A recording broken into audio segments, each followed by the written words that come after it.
ini aku akan menceritakan dua cerita sekaligus, tapi kedua cerita ini memiliki sebuah kesamaan, yaitu sama-sama terjadi di dalam pusat perbelanjaan atau terjadi di mall. Nah, kisah pertama adalah tentang teror mistis yang terjadi di sebuah toko baju terkenal. Lalu cerita kedua tentang teror penampakan di sebuah toko sepatu terkenal juga. Hai, wassalamualaikum warahmatullahi wabarakatuh. Terima kasih sudah klik video ini. Oke, jadi malam Jumat ini seperti biasa aku akan melanjutkan lagi untuk menceritakan kisah horor Wawa yang pada malam ini sudah masuk part 182. Udah banyak rupanya koleksi KW kita ya. Nah, jadi Wak, pada malam hari ini aku akan menceritakan dua cerita sekaligus, tapi kedua cerita ini memiliki sebuah kesamaan, yaitu sama-sama terjadi di dalam pusat perbelanjaan atau terjadi di mall. Nah, kisah pertama adalah tentang teror mistis yang terjadi di sebuah toko baju terkenal. Lalu cerita kedua tentang teror penampakan di sebuah toko sepatu terkenal juga. Nah, penasaran dengan kisah teror mereka berdua? Jadi tanpa berlama-lama kita langsung masuk aja ke apanya ya. Cekeran. Tapi tunggu sebentar, Wak. Sebelum aku masuk ke kisahnya, aku mau sampaikan satu informasi penting nih buat wawa-wawa kesayangan aku semua. Karena di sini aku pengen makin deket dan sharing lebih banyak dengan kalian. Aku mau mengundang kalian untuk bergabung di YouTube membership Nadia Omara. Dengan menjadi YouTube memberku setiap bulannya, Wak, kalian akan mendapatkan pertama, tambahan satu konten eksklusif dengan experience baru yang tidak biasa.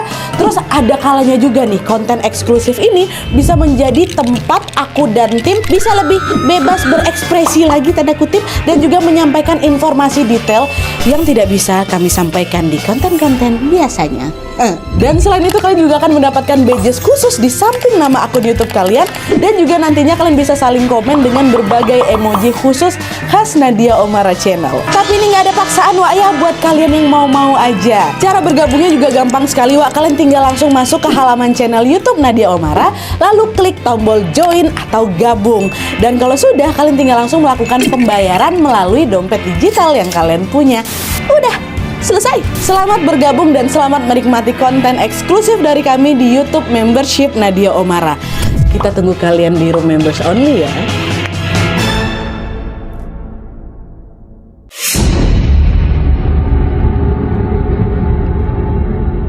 Oke, Wak, jadi kisah pertama yang akan aku ceritakan malam ini dikirim sama wawa aku yang bernama Elina dari Kalimantan Timur. Halo Elina. Nah, jadi Wak, kisah ini dialami sama Elina ketika dia bekerja di salah satu brand pakaian yang cukup terkenal kali lah di Indonesia. Dan karena memang kisah ini berkaitan dengan dengan suatu brand yang sangat terkenal kali ini, jadi untuk menjaga privasi kita sebut aja nama si toko pakaian ini toko modis, Wak, ya.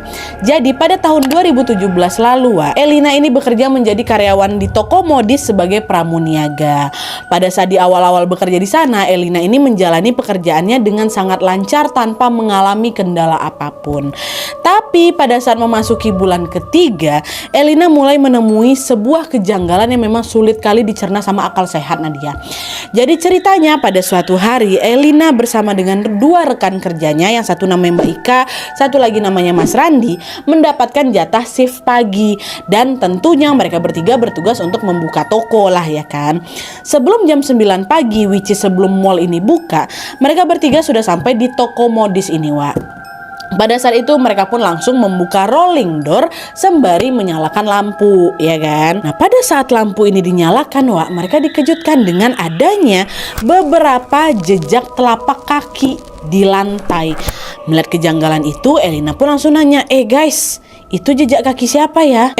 Iya juga, perasaan tadi malam waktu mau nutup toko lantainya bersih lah, nggak ada jejak apa-apa, kata Mbak Ika. Nah, tepat setelah mendengar jawaban mereka bertiga pun berlarilah keluar toko dengan tergesa-gesa, panik nih. Kenapa? Karena mereka khawatir ada maling yang lagi sembunyi di dalam toko modis itu, Wak. Dan untuk membuktikan asumsi tersebut, akhirnya si laki-laki nih, Mas Randy, pun berteriaklah dari luar toko, "Woi, ada orang nggak di dalam? Ada siapa di dalam? Karena memang betulan ada jejak kaki, pasti ada orang lah di dalam kan." Mas Randy pun teruslah mengulang-ulang pertanyaan itu, tapi mereka tidak mendengar ada jawaban sama sekali dari dalam, Wak. Dan karena nggak ada satupun orang yang menyahut, Mas Randy pun akhirnya ngecek ngeceklah ke gudang yang memang ada di dalam toko modis itu. Waktu itu Mas Randi pikir siapa tahu malingnya sembunyi di gudang nih, ya kan? Tapi ternyata setelah dicek di sana sama Mas Randi nggak ada siapa-siapa, Wak. Nah, setelah Mas Randi ngecek ke beberapa bagian dan sudah merasa aman, Mas Randi ini pun langsung memanggil Elina dan Mbak Ika. Guys, aman kok, nggak ada maling di sini. Udahlah, masuk aja kalian, katanya.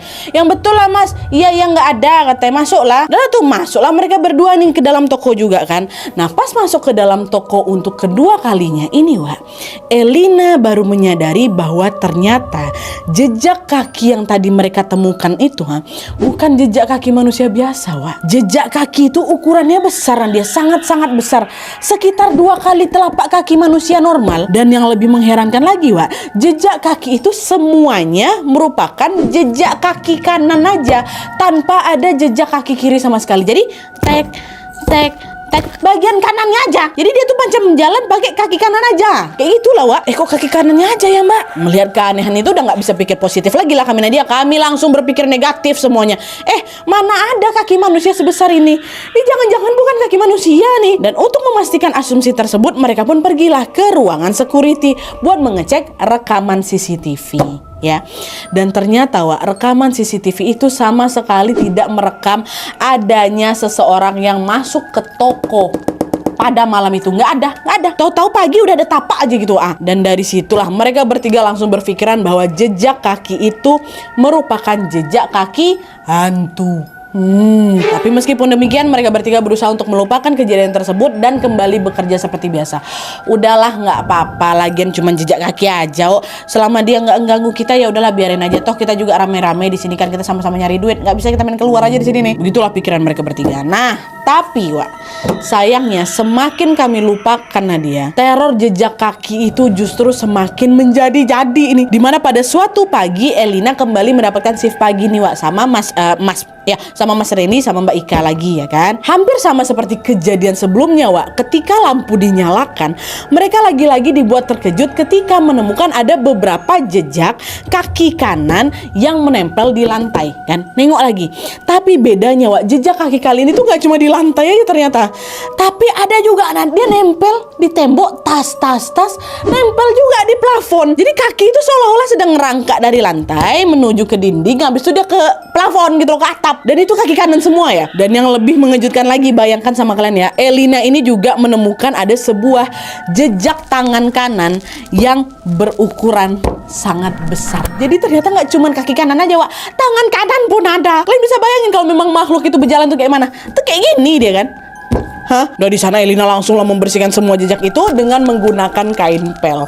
Tapi kalian tahu jejak tangan dan kaki tersebut ternyata nggak bisa hilang, Nat. Yang pertama bisa tuh langsung hilang, yang kedua nih nggak mau hilang. Paniklah si Elina, dia pun langsung memutuskan untuk manggilkan petugas cleaning service nih. Mungkin pembersih kita nih yang kurang bagus gitu kan, mungkin harus dibersihkan dengan cairan khusus. Panggil lah ya yang tadi tuh kan petugas cleaning service nih. Nggak berselang lama datanglah memang, Wak, seorang ibu-ibu cleaning service yang ditugaskan untuk mengepel lantai atas laporannya si Elina. Nah, tapi, Wak, ketika si ibu ini masuk ke dalam toko dan melihat si tapak jejak ini, dia nampak kayak kaget kali. Macam takut gitu. Dan yang bikin mereka semua heran, Wak, si ibu ini justru bilang, Mas, Mbak, hati-hati ya, jangan ada yang menyendiri ataupun melamun di sini.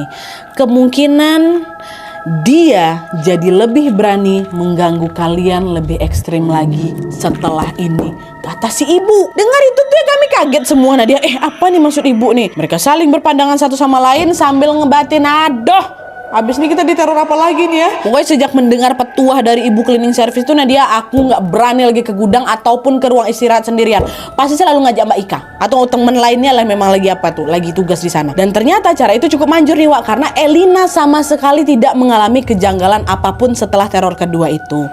Tapi rupanya hal itu tidak berlaku sama kawannya, Mbak Ika, Wak. Karena pada suatu hari Elina mendapatkan kabar buruk yang menimpa Mbak Ika.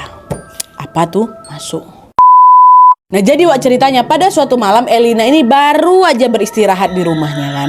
Nah pas mataku baru mau terpejam Nadia, aku dengar kabar lah di mana katanya Mbak Ika ini ditemukan pingsan di fitting room toko modis itu tempat aku bekerja. Pas pula kebetulan hari itu aku beda shift, aku masuk pagi, Mbak Ika masuk malam. Mbak Ika pingsan, katakan heboh kan. Nah tepat setelah mendengarkan hal itu aku pun langsung bertanya-tanya, ngapa nih Mbak Ika? Jangan-jangan ada hubungannya nih sama perkataan ibu cleaning service tempo hari ini, ya kan? Katanya kan mau diganggu lebih ekstrim lagi. Pokoknya malam itu Elina ini betul-betul kepikiran kali lah sama Mbak Ika kan. Nah besok harinya Elina pun kembalilah bekerja dengan shift pagi. Pagi itu dia berangkat dengan diliputi perasaan cemas, Wak. Sesampainya di tempat kerja, ternyata semua atasannya Elina udah kumpul lah itu di toko modis nih. Nengok itu Elina makin kepikiran lagi. Pasti karena kejadian tadi malam nih, kejadian Mbak Ika nih, sampai akhirnya bos-bos kami datang gitu kan. Dan ternyata betul, Wak. Tidak lama kemudian kepala toko yang bernama Pak Arif, macam manajernya gitulah, langsung bilang, nanti setelah shift kalian selesai kita jenguk Ika bersama-sama ya, kata Pak Arif. Oke Pak, siap, kata mereka. Dah tuh pas shift mereka udah selesai, Elina dan 5 orang temannya termasuk Pak Arif pergilah ini ke rumahnya Mbak Ika. Sesampainya rumah Mbak Ika, mereka pun langsung disambut Mbak Ika yang memang lagi rebahan di kursi ruang tamu dengan wajah yang sangat-sangat pucat. Nengok itu Elina langsung nanya lah kan, Mbak, ya ampun kamu sakit apa?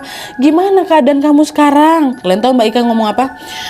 Dek, badanku sebelah kiri mati rasa Elin, terus yang sebelah kanan nyeri semua, kata. Aku nggak bisa loh ini jalan sendiri, ke toilet aja aku harus dibantu sama mamaku, kata Mbak Ika kan. Wah sedih lah lagi pokoknya. Nah dengar jawaban Mbak Ika, Elina diam nih. Oke, ini betulan sakit mungkin ya, atau aduh nggak bisa pula aku netral di sini, apa memang ada kaitannya nggak ya gitu. Bisa jadi juga ini kanan dia nyeri nih, kiri dia mati rasa. Kemarin kami nengok ada jejak yang menyeramkan dari satu sisi aja. Kenapa ya Mbak Ika ini diserang juga dari satu sisi juga? Nah di sisi lain Mbak Ika ini seolah paham apa yang lagi dipikirkan sama Elina. Karena kan kejadian ini memang dialami Elina, Mbak Ika sama Randi ini kan. Di tengah keheningan itu tiba-tiba aja Mbak Ika disentuhnya tangan aku Nadia, dan di sanalah dia menceritakan kejadian yang dialaminya semalam, ya kan? Jadi ternyata kenapa Mbak Ika ini bisa pingsan di fitting room, Wak? Semalam ketika Mbak Ika ini baru aja selesai shift malam sekitar jam 10, sebelum dia pulang dia bersih-bersih toko dulu lah ya kan. Memang sesuai SOP-nya kayak gitu. Nah dia sebelum pulang kondisi toko harus dalam keadaan bersih. Nah waktu Mbak Ika lagi ngepel lantai ini, terus dia lanjut membersihkan kaca di bagian fitting room, tempat buat coba-coba baju tuh. Pas dia lagi bersih-bersih di fitting room, Wak, dari kejauhan dia nengok ada sebuah kain hitam gitu yang tampak bergerak-gerak melayang menuju ke arah dia. Kain hitam nih. Awalnya Mbak Ika mengira kalau kain itu cuma sekedar kain hitam biasa aja. Alah mungkin itu cuma kain yang tanpa sengaja terbang gegara kena blower gitu, pikirnya Mbak Ika kan. Tapi anehnya makin lama, Wak, kain hitam ini malah makin tampak seperti seseorang yang sedang berjalan dengan posisi bungkuk. Jadi udah gak melayang-melayang lagi nih. Kok kesini dia? Kok macam orang bungkuk? Dan setelah bayangan itu semakin mendekat, Wak, kain hitam itu pun berubah menjadi gulungan rambut gimbal. Dan selain itu juga Mbak Ika ini melihat kalau sesosok hantu gimbal tadi berjalan ke arah dia. Terus sosok ini masuk ke dalam fitting room yang ada di sebelahnya fitting roomnya Mbak Ika. Dia jalan-jalan, rupanya belok dia. Mbak Ika kan di fitting room ini nih. Nah, si hantu tuh di sebelah fitting roomnya Mbak Ika. Dan yang lebih seremnya lagi di sini, Wak, makhluk itu tuh cuman diam aja di situ selama beberapa menit. Terus di sisi lain Mbak Ika pun juga sama, Wak, dia nggak bisa kemana-mana nih. Sama-sama di fitting room mereka, Wak. Kenapa Mbak Ika nggak bisa kemana-mana? Karena badannya Mbak Ika nih nge-freeze. Gak bisa dia berteriak, seolah-olah bibirnya tuh dikunci rapat gitu loh, Wak. Mbak Ika cuma bisa berdoa aja dalam hati hingga akhirnya tubuh sama bibirnya bisa digerakkan. Nah, tepat di saat dia mau berteriak minta tolong ini, secara tiba-tiba, aduh bayangkan sama kalian, Wak, ya, secara tiba-tiba kepala makhluk gimbal itu ngintip Mbak Ika dari celah atas ruang fitting room tuh. Kata dia kayak gitu, Wak. Dan disitulah Mbak Ika melihat kalau makhluk itu matanya merah darah besar. Gitu kan ya Allah ya Robbi. Nah belum sempat mencerna keseraman itu, Wak, sosok itu pun ditariknya kepalanya balik dan kemudian dia muncul dan mengintip lagi dari bawah fitting room. Kata dia, astagfirullahaladzim ya Allah. Tadi di atas, terus dia muncul lagi di bawah, Wak. Abis ini tariknya kepala lagi, muncul lagi dia di atas. Nanti mundur, muncul lagi di bawah. Gitu terus. Macam lagi main cilok gitu loh, Wak. Tapi dari atas sama bawah, dan mukanya seseram itu. Bayangkan kalian kalau misalnya kalian di posisi Mbak Ika tuh gimana? Bandel dia lain, Wak. Nah, apalah tuh kalau apa nggak langsung pingsan Mbak Ika tuh. Dan pada saat itu juga lah Mbak Ika mencium ada sebuah bau gosong yang sangat-sangat menyengat dari si kepala makhluk itu, Wak. Saking nggak tahannya, disitulah Mbak Ika tuh langsung pingsan, nggak sadar diri. Cuman nggak pingsan itu yang ditengok dia, Wak. Dan pada saat menceritakan itu, nah dia pun sambil tenangis terseduh-seduh saking masih traumanya kali itu. Itu kami dengar tuh semua berlima-lima tuh. Dan di sisi lain setelah mendengar cerita itu, Elina pun langsung ngebatin. Awalnya teror kaki, memang sekarang teror penampakan. Ya Allah, janganlah sampai besok giliran aku pula yang diganggu nih. Macam sesuai gitu loh dengan kata-kata si ibu tadi tuh, ibu cleaning service tuh, nanti dia akan ganggu lebih ekstrim lagi. Betul Mbak Ika yang kena. Tapi udahlah, singkat cerita pada saat itu Elina pun berpamitan pulang ke rumahnya. Sesampainya di rumah, Elina ceritalah itu kan semua gangguan yang dialami ke orang tuanya. Dan setelah mendengar cerita dari Elina, bapaknya pun langsung bilang, ya sudah Ndok, kamu cari kerja di tempat lain aja daripada kamu nanti kenapa-napa pula di sana. Cepat keluar dari toko modis tuh ya nak ya, kata bapaknya. Iya Pak, mau aku resign aja. Dan memang betul pada bulan itu Elina pun langsung menuruti perintah bapaknya untuk resign. Dan tidak lama setelah dia resign, giliran Mbak Ika juga berhenti bekerja dari situ, Wak. Diikuti oleh beberapa teman-teman yang lain, cuma mereka berdua aja. Karena memang Wak, entah kenapa pada saat itu satu persatu teman-temannya Elina yang bekerja di toko modis itu merasa tidak betah bekerja di situ. Dan singkat cerita, 3 bulan kemudian toko modis ini pun akhirnya ditutup sama manajemen karena sepi pengunjung ya. Dan sampai sekarang Wak, Elina sendiri tidak tahu menahu siapakah sosok itu dan kenapa dia selalu datang ke tempatnya bekerja. Tapi ada kemungkinan sosok ini merupakan sosok kiriman yang membuat toko modis ini jadi nggak laku. Padahal toko ini terkenal kali loh, Wak. Jadi dengan kata lain, toko itu tuh macam dihantui oleh teror mistis terkait dengan persaingan bisnis gitulah. Aku nggak kebayang lah kalau jadi Mbak Ika tuh tiba-tiba diintip dari atas, tiba-tiba diintip dari bawah. Itu juga yang kadang bikin aku malas fitting room dekat apa tuh. Takut aku, ruang tuh sempit kali, atasnya bolong. Ya kalau dilihat mantu, kalau ditengok sama orang, buat trauma kadang fitting room tuh kalau aku ya. Oke, baik-baik ya Elina, salam buat Mbak Ika juga sama Mbak Randy. Mbak Randy, Mas Randy. Nah, itu kisah pertama dari toko modis atau toko pakaian yang sangat terkenal kali. Pasti cabangnya ada di mana-mana nih. Sekarang kita masuk ke toko sepatu, Wak. Ini lebih seram lagi nih.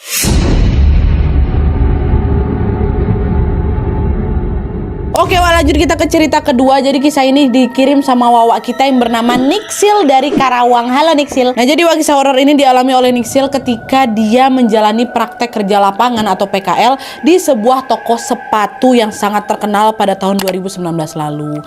Pada saat itu Wak, Niksil PKL bersama ketiga temannya yang bernama Sora, Hansa, Vivi. Ya, selama 3 bulan pertama Niksil dan teman-temannya sama sekali tidak mengalami kejanggalan apapun di toko sepatu itu. Mereka bekerja melayani pelanggan yang datang seperti biasanya. Hingga pada suatu hari, Niksil ini mulai mengalami sebuah gangguan kecil yang cukup membuat dia takut, Wak. Dimana ceritanya pada suatu hari ini Niksil dan Sora temannya lagi bersih-bersih sebelum toko ini dibuka. Dan ketika waktu menunjukkan pukul 9 pagi, barulah mereka membuka toko sepatu itu. Hari itu lumayan banyak orang yang berkunjung datang ke dalam Nadia untuk membeli ataupun sekedar hanya melihat-lihat aja. Terus menjelang jam 12 siang, datanglah ini seorang pengunjung yang sangat tertarik untuk membeli sepasang sepatu yang memang ada di display. Tapi gegara ukuran yang di display itu enggak pas, si pengunjung ini minta sama si Niksil buat diambilkan sepatu yang sesuai dengan ukuran kakinya. Tuh Niksil pun pergilah ke gudang sepatu kan untuk mengambil ukuran sepatu yang diminta sama si pengunjung tadi. Dan seperti biasa Niksil ngajaklah kawannya si Sora ini. Sora, anterinlah aku ke gudang yuk, mau nyari sepatu nih, kata dia. Sorry Niksil, aku lagi banyak kerjaan, udah aku pergi aja lah sendiri, kata si Sora. Ya udahlah, nggak apa-apa katanya. Biasanya kami pergi berdua terus dengan dia. Akhirnya ya udah, Niksil pun pergilah ke gudang ini sendirian. Nah, pas sudah memasuki gudang, Wak, entah kenapa waktu itu Niksil ini merasa ada seseorang yang seolah-olah sedang mengawasi dia. Meskipun demikian, Niksil tetap positive thinking. Oh, mungkin perasaan aku aja, udah nggak ada siapa-siapa kok di dalam gudang nih. Memang nggak ada siapa-siapa. Nah, dia pun lanjutlah mencari sepatu yang memang diinginkan sama si pengunjung tadi. Dan setelah sepatu yang dia cari ini ketemu, dia pun langsung berlari tuh keluar dari gudang. Takut juga Aguna, karena pada saat itu entah kenapa Nixil ini merasa kalau di gudang itu ada sesuatu yang janggal aja gitu, tapi nggak tahu waktu itu apa. Sampailah waktu dimana Nixil mendengar sebuah kisah misterius di dalam gudang itu. Jadi ceritanya nih Wak ya, pada suatu hari Nixil, Sora, Vivi sama Hansa ini lagi istirahat tiduran gitu di depan gudang. Dan selain beristirahat Wak, mereka berempat juga saling bercerita tentang pengalaman horor mereka masing-masing ya kan. Biasalah kalau lagi nongkrong kan sering kayak gitu. Nah pas lagi seru-serunya bercerita Wak, beberapa karyawan-karyawan toko lain pun tiba-tiba datanglah dan ikutan nimbrung dalam obrolan itu. Nah disitulah mereka berempat mendengarkan sebuah kisah yang cukup misterius. Cerita itu diceritakan dari seorang karyawan yang bernama Mbak Yuli. Kata Mbak Yuli, bertahun-tahun yang lalu ya Wak, ada nih seorang siswi yang bernama Mayang pernah PKL di toko sepatu nih, toko tempat si Nixil ini kerja.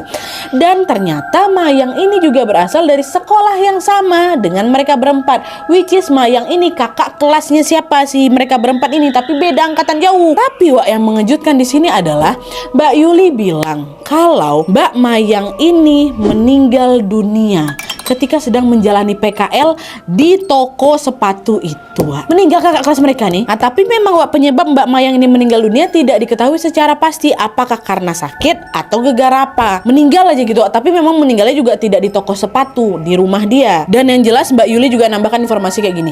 Padahal ya Dek ya, sebelum dia meninggal itu dia baik-baik aja loh. Tapi memang perilakunya agak aneh, kata Mbak Yuli. Aneh gimana Mbak? Kata Nixil kan.